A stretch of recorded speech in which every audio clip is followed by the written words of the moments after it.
علی بھائی اگلا سوال ہے، مجھے پیشاب کے قطروں کی بیماری ہے، جب کبھی بھی پیشاب کے بعد وضو کر کے نماز پڑھتا ہوں تو تھوڑا بہت قطرہ نکل ہی آتا ہے، پھر دوبارہ سے کپڑے پاک کر کے نیا وضو کر کے نماز پڑھنی پڑتی ہے، پلیز میری اس مشکل کا کوئی حل بتائیں۔ مجھ جیسے کئی نوجوانوں کے ساتھ یہ مسئلہ ہے لیکن وہ سوال پوچھنے سے شرم محسوس کرتے ہیں، آپ کا جواب ان تمام نوجوانوں کے لیے بھی مفید ثابت ہوگا۔ دیکھیں جی، میں نے اس کے اوپر آلریڈی 2012 کے اندر ایک ڈیٹیلڈ ویڈیو ریکارڈ کروائی تھی، مسئلہ نمبر 42، وضو، غسل، استنجا اور تیمم، اس قسم کے مسائل کے اوپر۔ اس میں نے اس کو ڈسکس کیا تھا، الگ سے کلپ بھی ہے، میں آج بھی تھوڑا اس کو بریف کر دیتا ہوں۔ ظاہر ہے اب میری ویڈیوز جو ہے وہ ہر طبقے کے لوگ سنتے ہیں، اس میں میل بھی ہیں، فیمیل بھی ہیں، جوان بھی ہیں، شادی شدہ بھی ہیں، غیر شادی شدہ بھی ہیں۔ کوشش کروں گا کہ کنٹرول الفاظ میں ایک میسیج کنوے بھی ہو جائے۔ سب سے پہلے تو یہ سمجھ لیں کہ جس طریقے سے وضو اور غسل ایک ایکٹیویٹی ہے، اس طرح استنجا کرنا بھی ایک ایکٹیویٹی ہے، اس کو سیکھنا پڑے گا۔ بغیر سیکھے آپ کو یہ طریقہ نہیں آئے گا۔ ہر چیز کو سیکھنا پڑتا ہے، آٹومیٹکلی تو چیزیں نہیں آتی ہیں۔ یہاں تو ہماری عوام کا یہ حال ہے کہ لوگ ہر وضو سے پہلے استنجا کر رہے ہوتے ہیں۔ مجھے تو کتنا عرصہ یہ بات سمجھ ہی نہیں آئی ہے کہ لوگ نماز کے لیے آتے ہیں تو باتھ روم میں انٹر ہوتے ہیں اور ساتھ ہی باہر نکل آتے ہیں۔ میں کہتا ہوں یار اتنی دیر میں تو انسان پیشاب نہیں کر سکتا، اور استنجا جو سنت کے مطابق کرنا ہے وہ تو بڑا ٹائم لگتا ہے، یہ جاتے کیا کرنا ہے؟ وہ تو مجھے بہت عرصے کے بعد پتہ چلا کہ لوگوں میں یہ عقیدہ ہے کہ اگر کسی کا وضو جو ہے ہوا خارج ہونے سے بھی ٹوٹا ہے نا تو اس کو اب استنجا کرنا پڑے گا۔ اب یہ پتہ نہیں کہاں سے بات گھڑی ہے انہوں نے، حالانکہ استنجے کا تعلق تو پیشاب کرنے کے ساتھ ہے، اس چیز کے ساتھ تو ہے ہی نہیں ہے، تو فزیکلی تو کوئی نجاست اس طریقے سے سامنے نہیں آتی اس میں۔ اچھا، جو لوگ بیچارے کر بھی رہے ہیں اور وہ بھی اس طریقے سے کر رہے ہیں کہ ان کو اس تکلیف سے گزرنا پڑتا ہے کیونکہ انہیں صحیح طریقہ نہیں آتا ہوتا۔ بخاری اور مسلم دونوں میں حدیث ہے، نبی صلی اللہ علیہ وآلہ وسلم نے فرمایا، جب بھی کوئی شخص تم میں سے قضائے حاجت کے لیے جائے تو نہ کعبے کی طرف منہ کرے اور نہ پیٹھ۔ گھروں میں پہلے یہ اہتمام ہونا چاہیے کہ ایگزیکٹ قبلہ رخ، نہ منہ ہو نہ پیٹھ ہو رہا ہو، اینگل بلکہ 90 ڈگری کا اینگل رکھے۔ میں تو جب کبھی بھی یعنی کنسٹرکشن میں انوالو ہوں اپنے گھر کے سلسلے میں تو بالکل اس طریقے سے، اگر قبلہ اس طرف ہے سیٹ ایسے لگوائی ہے۔ پھر بخاری اور مسلم دونوں میں حدیث موجود ہے، نبی صلی اللہ علیہ وآلہ وسلم نے فرمایا کہ کوئی شخص بھی اپنے دائیں ہاتھ سے استنجا نہ کرے، بائیں ہاتھ سے کرے۔ پھر صحیح مسلم میں حدیث ہے، ایک شخص یہودیوں میں سے آ کے حضرت سلمان فارسی کو تنزیہ طور پہ کہتا ہے کہ تمہارے صاحب تو تمہیں قضائے حاجت کا طریقہ بھی بتاتے ہیں۔ وہ کہتے ہیں ہاں، ہمارے لیے فخر کی بات ہے، ہمارے نبی نے ہمیں یہ بھی بتایا ہے کہ ہم نے پیشاب کس طرح کرنا ہے۔ پھر انہوں نے کہا سنو، ان گل کی تھی تو سن کے جا، نبی علیہ السلام نے ہمیں دائیں ہاتھ سے استنجا کرنے سے منع فرمایا ہے، نبی علیہ السلام نے ہمیں حکم دیا کہ ہم اپنے بائیں ہاتھ سے استنجا کریں۔ ظاہر ہے یہ اسی کے لیے جس کا بایاں ہاتھ کام کرتا ہے اس کے لیے، اگر کوئی بیچارہ کوئی شرعی عذر ہے وہ ایک الگ چیز ہے۔ اور نبی صلی اللہ علیہ وآلہ وسلم نے ہمیں قبلہ رخ بیٹھنے سے منع فرمایا ہے، اور نبی صلی اللہ علیہ وآلہ وسلم نے ہمیں 3 سے کم ڈھیلوں سے استنجا کرنے سے منع کیا ہے۔ ظاہر ہے جب بڑا پیشاب کریں گے تو کم از کم 3 ڈھیلے استعمال کرنے ہیں، بلکہ بخاری و مسلم میں ایک حدیث ہے کہ 3 سے زیادہ بھی کرنا ہے تو طاق کرو، 5 یا 7، یعنی یہ افضل ہے، لیکن 3 سے کم نہیں۔ پھر حضرت سلمان فارسی کے الفاظ ہیں مسلم شریف کی اس حدیث میں کہ نبی علیہ السلام نے ہمیں ہڈی اور گوبر سے استنجا کرنے سے منع فرمایا، کیونکہ وہ ترمذی، ابو داؤد، ابن ماجہ میں آتا ہے نا کہ جنہوں نے آ کے ریکویسٹ کی تھی کہ اللہ نے ہماری غذا اس کے اندر رکھی ہے تو آپ اپنی امت کو منع کر دیں کہ ہمیں یہ اس سے استنجا نہ کریں۔ یہ کئی لوگوں کو آپ دیکھتے ہیں نا ایسی جگہوں پہ پیشاب کرنے سے کوئی جنات وغیرہ کا آسیب کا بھی اثر ہو جاتا ہے، اس کی وجوہات بھی یہی ہوتی ہیں۔ ایسی جگہوں پہ نہیں کرنا چاہیے، بلکہ دعا پڑھ لینی چاہیے اگر آپ کسی آکورڈ جگہ پہ جا رہے ہیں۔ ویسے تو ہر جگہ بھی جاتے وقت بخاری مسلم دونوں میں نبی علیہ السلام نے دعا تعلیم کی ہے، اللہم انی اعوذ بک من الخبث والخبائث، اے اللہ میں تیری پناہ میں آتا ہوں شریر جنوں اور جنیوں کے اگینسٹ۔ یہ دعا ہے بیت الخلاء میں جاتے وقت۔ اور ابو داؤد میں آتا ہے کہ باہر نکلتے وقت آپ نے پڑھنا ہے غفرانک، اے اللہ میں تیری مغفرت کا طلبگار ہوں. اس میں سر قیامت مضمر ہے. پیشاب کے آتے وقت جو تکلیف ہوتی ہے، اگر یہ پیشاب باہر نہ نکلے تو آپ کو پتہ ہے کس طرح ڈائلیسس کروانے پڑتے ہیں. تو کسی شخص کا پیشاب عزت کے ساتھ نکل جائے اور وہ تکلیف سے آزادی حاصل کر لے تو باہر نکل کے اسے یہی کہنا چاہیے اے اللہ میں تجھ سے مغفرت کا طلبگار ہوں. یعنی جس طرح مجھے اس چھوٹے سے عذاب سے جان میری چھڑائی ہے نا، آخرت کے عذاب سے بھی بچا لے. بیچ میں تھیم یہ ہے. ایک اور دعا بھی آئی ہے ابو داؤد کے اندر، لیکن وہ روایت کمزور ہے. اللہم اذھب عنی، وہ والی دعا جو ہے وہ کمزور ہے. یہ مضبوط ہے غفرانک، لفظ ہے غفرانک کا، لیکن لفظ آپ اس کو وقف کریں گے غفرانک، کاف کش والا ہے جو باریک پڑھا جاتا ہے. تو یہ آپ نے باہر نکلتے وقت دعا کرنی ہے. ڈھیلے آپ نے 3 یا 3 سے زیادہ، یہ اس صورت میں جب آپ مٹی کے ساتھ کر رہے ہیں. ویسے افضل استنجا یہی ہے کہ آپ پانی سے کریں، مٹی کے بعد پانی سے بھی دھوئیں. نبی علیہ السلام نے اس چیز کو پسند فرمایا. لیکن ظاہر ہے جہاں پہ پانی تردد تھا وہاں پہ تو مٹی نعمت تھی نا، اور مٹی تو سورۃ المائدہ میں، سورہ نساء میں اللہ تعالیٰ نے خود طہارت کا ذریعہ اسے بنا دیا. اچھا مٹی سے جب آپ استنجا کر لیں گے تو اسے پانی سے دھونے کی ضرورت نہیں رہے گی، مٹی خود پاک کرنے والی چیز ہے. لیکن مٹی والا قیاس آپ ٹیشو پیپر پہ تو اس درجے میں نہیں کر سکتے، کیونکہ ٹیشو پیپر پاک کرنے والی چیز نہیں ہے. اگرچہ ضرور ہے کہ یہ اتنے حصے سے وہ ریموو کر دے گی. اس کا ایک اور آپٹیمل سلوشن میں آپ کو بتا دیتا ہوں جو باہر کے ملکوں میں لوگ کر لیتے ہیں، جو سمجھدار لوگ ہیں. وہاں پہ تو آپ کو اندر نہ لوٹا نہ پانی، تو لوگ پتہ کیا کرتے ہیں، لوگ 8-10 ٹیشو پیپر جو ہے نا گیلے کر کے وہ اندر لے جاتے ہیں، وہ پانی چوس لیتے ہیں. 8-10 کیا 3-4 بھی بہت ہیں صفائی کرنے کے لیے. پہلے خشک ٹیشو پیپر جو اندر ہے اس سے صفائی کی، اس کے بعد گیلا ایک ٹیشو پیپر استعمال کیا، پھر دوسرا کیا، پھر تیسرا کیا، بالکل صفائی ہوگی. یہ میں آپ کو ایک نسخہ بتا رہا ہوں.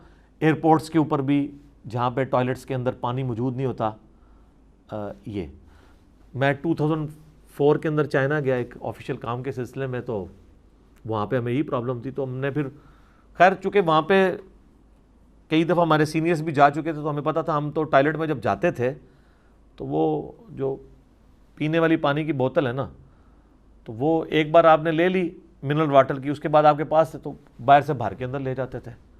لیکن بعض اوقات تو یہ بھی نہیں ہوتا نا، اب ایئرپورٹ پہ کیٹاسٹرافک کنڈیشن، آپ کا بوتل بھی نہیں ہے، پھر کیا کریں گے؟ تو ٹیشو پیپر تھوک کے حساب سے لگے ہوتے ہیں ٹوائلٹ کے اندر، باہر بھی ہوتے ہیں پوچھنے کے لیے. اب تو یہ کورونا کی جہاں پہ نیگیٹو چیزیں، یہ پازیٹیو چیز آئی ہے کہ اب تو پانی سے ہاتھ دھونے شروع کر دیے انہوں نے بھی، جو صرف ٹیشو پیپر سے ہی صفائی کرتے تھے. ہاں یہ بھی فائدہ ہوا ہے نا. تو ہر شر میں سے خیر نکلتا ہے. تو آپ ٹیشو پیپر گیلے استعمال کریں تو آسانی کے ساتھ استنجا کر سکتے ہیں. بڑا استنجا بھی کر سکتے ہیں، چھوٹا استنجا بھی کر سکتے ہیں. تو یہ یعنی ہر چیز کے آداب ہیں، نبی علیہ السلام نے اس کو تعلیم فرمایا ہے اور بڑے طریقے سے چیزوں کو امت تک پہنچایا گیا تاکہ وہ ان چیزوں کو صحیح طریقے سے فالو کریں. اب رہ گیا یہ پیشاب کے قطروں والا مسئلہ، تو وہ اس لیے ہوتا ہے کہ چونکہ یہ لوگ پیشاب کرنے کے بعد استنجا کرنے کا ان کو طریقہ نہیں آتا.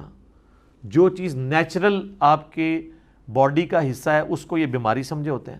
بیماری کو میں مانتا ہوں، میں یہ نہیں کہتا ہوں کہ بیماری نہیں ہوتی، وہ کئی لاکھوں لوگوں میں کسی ایک بندے کو ہوتی ہے. یہاں تو آپ جس نوجوان سے پوچھیں وہ کہہ رہے ہیں مجھے بیماری ہے، جوان کیا بوڑھا کیا. مجھ سے لوگ ڈسکس کرتے ہیں کہ جی وہ جناب جی وہ استنجا کر کے وضو کر کے جیسے ہی پہلی رکعت نیت کی ہے تو لگا جیسے قطرہ نکل گیا. وہ کہتے ہیں جی کیا کریں؟ میں نے کہا جی کیا کریں، جا کے وضو دوبارہ کریں، کپڑے پاک کریں، اور کیا کریں. وہ سمجھتے ہیں کہ جی ہمیں کوئی ریلیکسیشن مل جائے گی، جی ہمیں معاف ہے. اس طرح تو معاف نہیں ہوگا. پہلے آپ کو شرعی طور پہ مریض ثابت ہونا ہوگا. اس کے ثابت ہونے کے لیے یہ ہوگا کہ اسی سے اگر آپ یہ کاؤنٹر کوشچن کر لیں، یہ جس طرح کورونا کا چیک کرتے ہیں نا وہ، کہ خشک کھانسی تو نہیں آ رہی، سانس تو نہیں رک رہا، آپ کو بیماری قطروں کی ٹیسٹ بتا دیں، ان سے پوچھیں یہ قطرے آپ کو اس وقت آتے ہیں جب آپ نے پیشاب نہ کیا ہوا ہو. یعنی ایک بندہ صبح اٹھا ہے اس کو قطرے آنے شروع ہو جائیں، وہ کہے گا نہیں جب پیشاب کر کے فارغ ہو تو پھر قطرے آتے ہیں، تو اٹ مینس کہ آپ کو استنجے کا طریقہ نہیں آتا. ورنہ اگر یہ قطروں کی بیماری ہو نا، جن لوگوں کو استغفر اللہ یہ ہوتی ہے، ان کا مثانہ کمزور ہوتا ہے، وہ عام حالت میں بھی ان کے قطرے نکلتے رہتے ہیں، وہ لاکھوں میں کوئی ایک ہوتا ہے. ان کو آپ پوچھیں تو یہ آپ کو کہیں گے 1-2 بار قطرہ آتا ہے پھر سکون ہو جاتا ہے. سکون اس لیے ہوتا ہے کہ وہ نیچرل آنا ہوتا ہے، وہ آپ کو نکالنا ہوگا. اس کو میں نے ایک مثال سے سمجھایا سائنٹیفکلی، آپ اگر اس کو سمجھ لیں، آپ کسی نل کے ساتھ کوئی ایک ربڑ کا لمبا پائپ جوڑ دیں، پیچھے سے نل کھول دیں، اس پائپ میں سے پانی نکلے گا، تھوڑی دیر بعد آپ نل کو بند کر دیں، تھوڑی دیر تو پانی نکلے گا، پھر پانی رک جائے گا کیونکہ پیچھے سے نل بند ہو گیا۔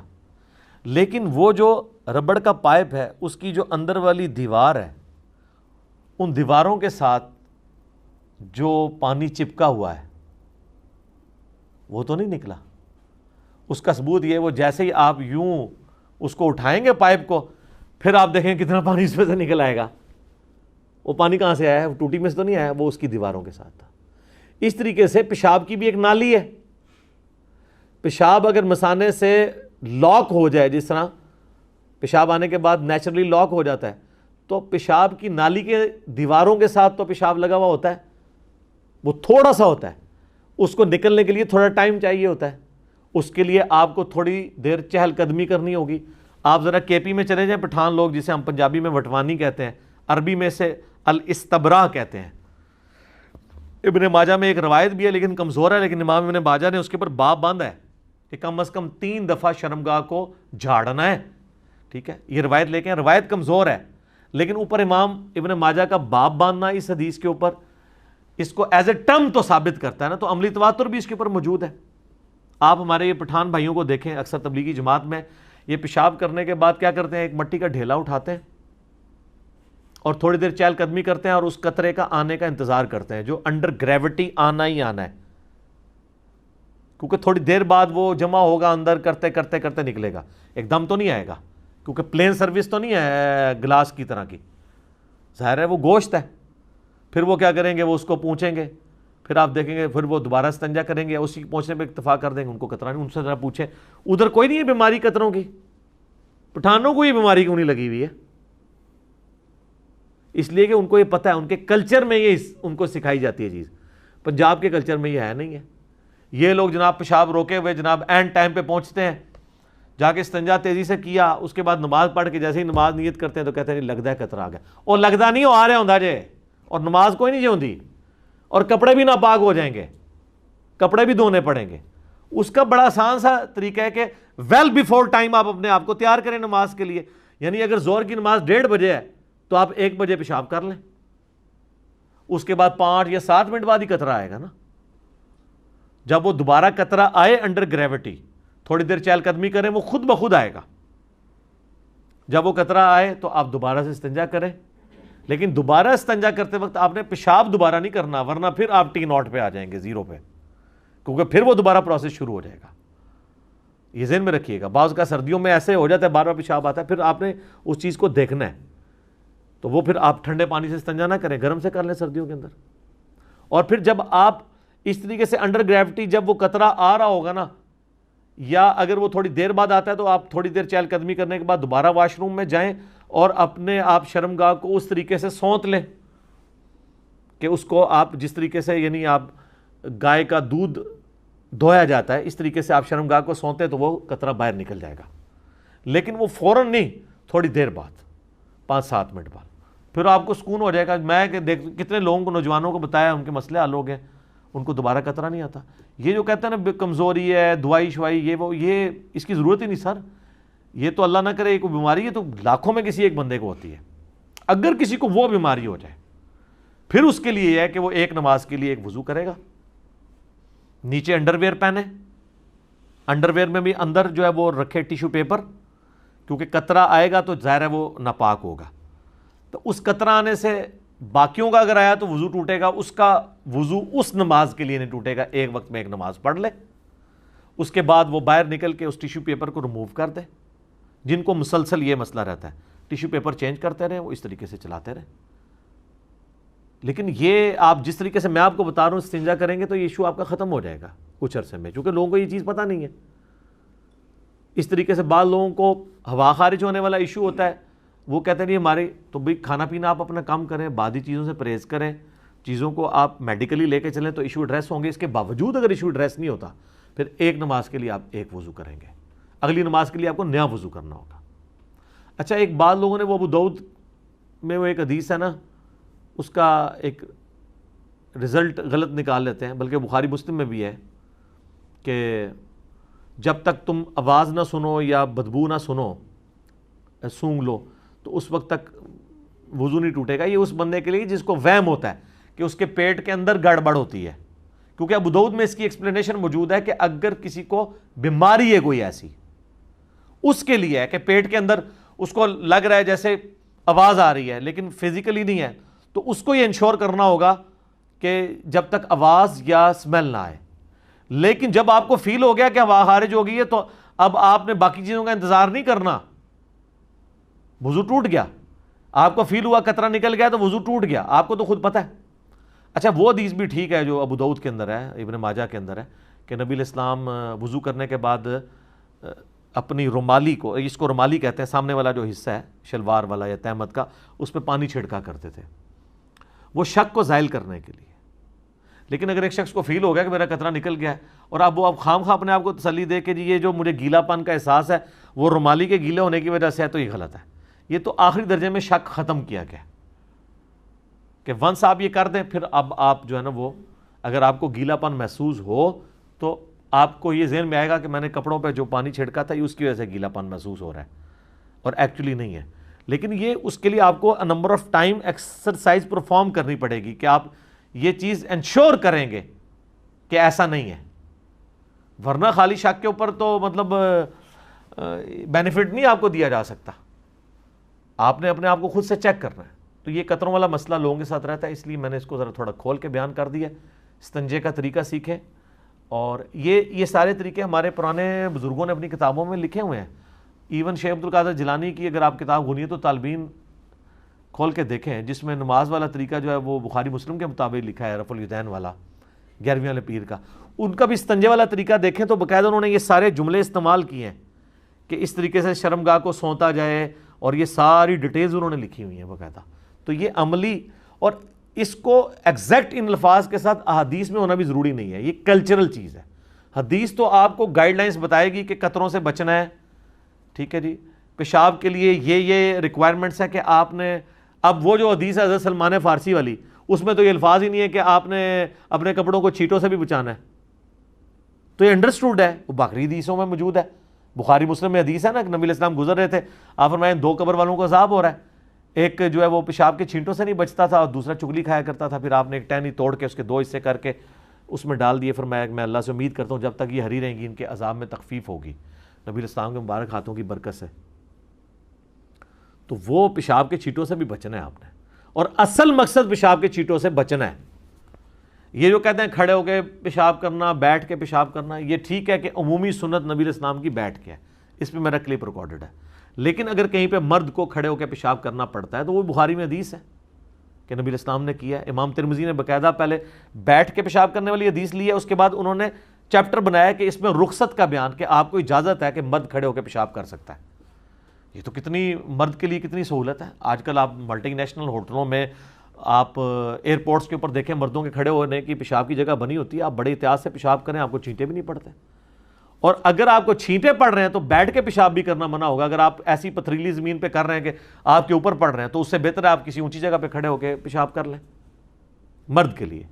اس لیے نبی علیہ السلام نے لاٹھی بھی ساتھ رکھی ہوتی تھی، آپ پہلے زمین کو نرم کرتے تھے۔ اب تو سر پیشاب کرنا ہی بڑا آسان ہو گیا، یہ اٹیچ باتھ اتنی بڑی نعمت ہے کہ آپ سوچ نہیں سکتے۔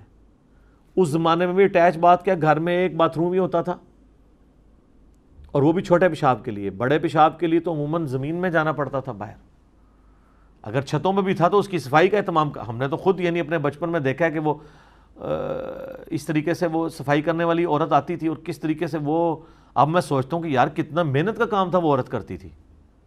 یہ سیوریج سسٹم تو نہیں تھا اس زمانے کے اندر، یہ تو ہم نے اپنے بچپن میں یہ چیزیں دیکھی ہوئی ہیں۔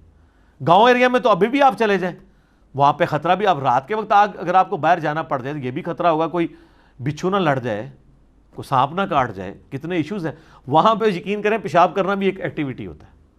یہاں پہ ایک بات یاد رکھیے گا، صحیح مسلم میں حدیث ہے کہ جب 2 خبیث چیزیں آئی ہوئی ہوں نا تو نماز قبول نہیں ہوتی، ایک پیشاب اور ایک پخانہ، گندگی والی چیز ہے نا۔ پیشاب اور پخانے کو آپ روک کے نماز نہیں پڑھ سکتے، لیکن اس صورت میں جب اس کی شدت زیادہ ہو کہ نماز میں آپ کا دھیان لگا رہے اس کی طرف، تھوڑا بہت کسی کو پیشاب آیا ہے جس کو وہ روکنے میں اس کو کوئی تردد نہیں, کوئی تکلیف نہیں, کوئی توجہ نہیں بٹے گی, الٹا وہ یہ سوچ رہا ہے کہ اگر میں نے پیشاب کیا تو میں تو اب نماز پھر پونے گھنٹے بعد ہی پڑھوں گا, پھر مجھے قطرہ آئے گا, میں کیا کروں, یہ ایسے شخص کو اگر وقتی طور پہ ہلکا سا پیشاب روکے وہ نماز پڑھ لے گا, اس کی نماز درست ہے. لیکن شدت کے ساتھ آیا ہے تو پھر نہیں. وہ تو مسلم شریف میں حدیث ہے, عبداللہ بن عمر کے سامنے کھانا لا کے رکھا گیا, اقامت شروع, انہوں نے کہا نماز تو میں نہیں, بعد میں پڑھوں گا, پہلے کھانا کھاؤں گا. نبی اسلام نے ہمیں حکم دیا ہے کہ جب کھانا سامنے آ جائے تو پہلے کھانا کھانا ہے, نماز بعد میں پڑھنی. لیکن یہ بھی یاد رکھیں کہ یہ نہ ہو کہ آپ کا کھانا ہمیشہ اذانوں کے وقت ہی آ رہا ہو. دیکھیں نا, باقی کاموں کو بھی تو ہم نے مینیج کیا ہوتا ہے. مثلا میں نے اپنے کاموں کو میں نے اس اعتبار سے کیا کہ بھی میں نے مغرب سے پہلے کھانا کھانا ہے یا مغرب کے بعد کھانا ہے. یہ نہیں ہے کہ عشاء کی اذانیں شروع ہو رہی ہیں وہاں سے کھانا آ جائے, اور یہ بھی نہیں ہے کہ میں اگر تھوڑی دیر لیٹ بھی کر دوں گا تو مر جاؤں گا, یہ بھی نہیں. پرانے زمانے کے لوگوں پہ آپ نے قیاس نہیں کرنا. اگر عبداللہ بن عمر یہ بات کر رہے ہیں نا تو سر وہ بیچاروں نے صبح کے وقت کی روٹی کھائی ہوتی تھی, پورے دن کی مزدوری ہوتی تھی, ان کی تو حالت ہی کوئی نہیں ہوتی تھی. وہ کھانا کھائے بغیر تو ان کا پورا نماز میں بھی دھیان کھانے کی طرف رہے اگر وہ کھانا نہ کھائیں, اور کھانا بھی پھر تھوڑا سا کھانا ہوتا تھا انہوں نے. ان کے لیے واقعی ایشو ہے. جو پورا دن ہی چرتے رہتے ہیں ان کے لیے یہ مسئلے نہیں ہیں. وہ نماز سے پہلے بھی کھا رہے ہوتے ہیں, نماز کے بعد بھی کھا رہے ہوتے ہیں, سونے سے پہلے بھی کھاتے کھاتے سوتے ہیں, اور سو کے اٹھ کے بھی کھانا شروع کر دیتے ہیں. ادھر زیادہ تر لوگ یہی کر رہے ہیں نا, کھانے کے معاملے میں کوئی احتیاط نہیں ہے. ہاں آپ تھوڑا تھوڑا کھاتے رہیں, بے شک زیادہ دفعہ کھائیں ٹھیک ہے, اوور ایٹنگ نہیں کرنی چاہیے. اور یہ جو لوگ بڑا لوگوں کو شوق ہوتا ہے وہ جناب صبح اٹھ کے نا ناشتہ کرنے سے پہلے برش کر رہے ہوتے ہیں. کوئی فائدہ نہیں اس برش کرنے کا. جو کام آپ کے ساتھ کھانے نے ڈالنا تھا آپ کے دانتوں کے ساتھ وہ ڈال لیا. رات کو سونے سے پہلے برش کرنا ہے آپ نے, تاکہ ذرات دانتوں میں نہ رہیں, رات کو ان کو کام کرنے کا موقع نہ ملے کہ وہ کیڑا لگائیں. صبح ناشتہ کرنے سے پہلے تو جسٹ کلی کر لیں, کافی ہے, ہاتھ دھو لیں, اور ناشتہ کرنے کے بعد برش کریں, تاکہ دوپہر کے کھانے تک جو 8-10 یا 5-6 گھنٹے ہیں, تو 8-10 تو میرے جیسے لوگوں کے لیے جنہوں نے شام کو کھانا ہے, لیکن جنہوں نے دوپہر کو بھی کھانا ہے ان کے لیے 5-6 گھنٹے ہیں. ان 5-6 گھنٹوں میں دانتوں کو کیڑا لگنے کا موقع نہ اس کھانے کو ملے. تو کھانا کھانے کے بعد دانت دھونے چاہیے, تب فائدہ مند ہے. پہلے آپ دھوئیں گے اور بعد میں وہ لگا رہے تو کوئی فائدہ ہے؟ ہاں, جس نے وہ پہلے بھی نہیں دھوئے ہوئے بعد میں بھی نہیں دھوئے ہوئے تو پھر تو ظاہر ہے ایک دفعہ دھو لے بہتر ہے, لیکن کھانا کھانے کے بعد دھونے چاہیے. تو یہ کئی ساری چیزیں تھیں, میں نے ساتھ ساتھ بیان کر دی. امید ہے کہ یہ ہماری جب ویڈیو اپلوڈ ہوگی تو کئی نوجوانوں کا یہ مسئلہ حل ہوگا جو بیچارے اس طرح کے وہم میں پڑے رہتے ہیں. کئی لوگ ہیں بیچارے وہ 3 بالٹیاں ضائع کر دیتے ہیں, ان کا وضو ختم نہیں ہوتا, وہم ہی ختم نہیں ہوتا.